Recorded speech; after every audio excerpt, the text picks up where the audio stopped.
ఇప్పుడే జీ5 app download చేయండి. చూడండి మీ ఫేవరెట్ టీవీ షోస్ ఎప్పుడైనా ఎక్కడైనా. మేం మాట్లాడుకుంటుంటే మధ్యలో వచ్చి దూరతావేంటి? నేనేదో పరాయి మనిషిని అన్నట్టుగా మాట్లాడుతున్నారే. మనదంతా ఒకటే ఫ్యామిలీ కదా. ఏయ్,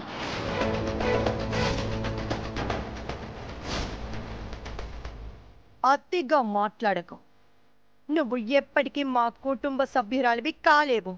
ఓ అవునా, నేను మీ ఫ్యామిలీ నంబర్ని కాదా?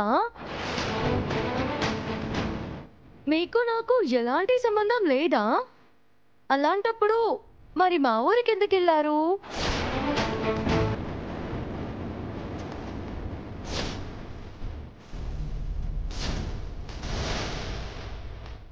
ఏంటి మహాలక్ష్మి, నువ్వు వాళ్ళ ఊరు వెళ్ళావా?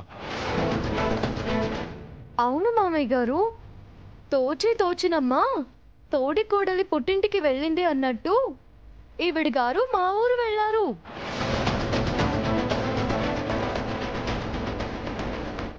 మీరే న్యాయం చెప్పండి. మా ఊరు వెళ్ళే మనిషి తనతో పాటు నన్ను తీసుకువెళ్ళాలి కదా.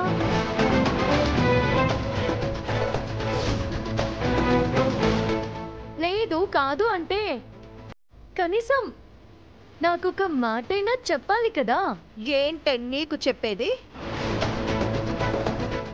ఈ మహాలక్ష్మి ఎప్పుడు ఏది ఒకరికి చెప్పి చేయదు.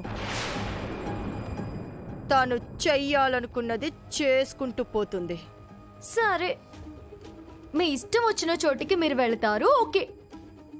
గుడికి వెళ్ళిన వాళ్ళు బుద్ధిగా అమ్మవారికి దండం పెట్టుకుని రావాలి కానీ మా అక్కతో సున్నం ఎందుకు పెట్టుకున్నారు?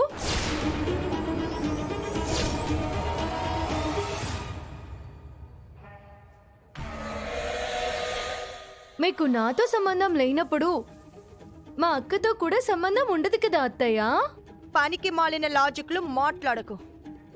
నేను నీకు ఆల్రెడీ చెప్పాను. అమ్మవారికి మొక్కుకోవడం కోసం వెళ్ళాను. అనుకోకుండా మీ అక్క కనపడింది. ఆవేశంలో ఒక మాట అన్నాను, అంతే. That's all. ఇంకా ఈ మ్యాటర్ని లాగకు. నేను అదే చెప్తున్నాను, తెగేదాకా లాగాలని చూడకండి. నష్టపోయేది మీరే.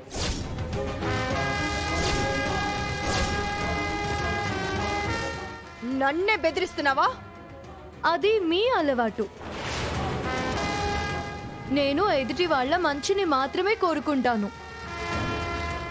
అనవసరంగా వాదించకు సీత. మంచిని తర్వాత కోరుకుందు గానీ ముందు పెద్దవాళ్ళని గౌరవించడం నేర్చుకో.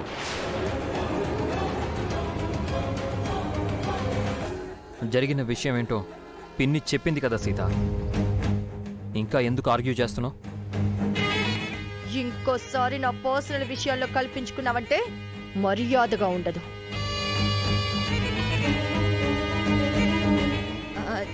చిన్నపిల్ల తెలుసో తెలియక ఏదో మాట్లాడింది, వదిలే వదినా.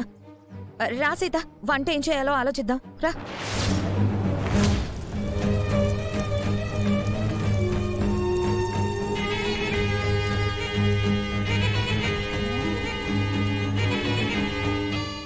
జీ5 యాప్ డౌన్లోడ్ చేసి అన్ని ఎపిసోడ్స్ పూర్తి ఉచితంగా చూడండి.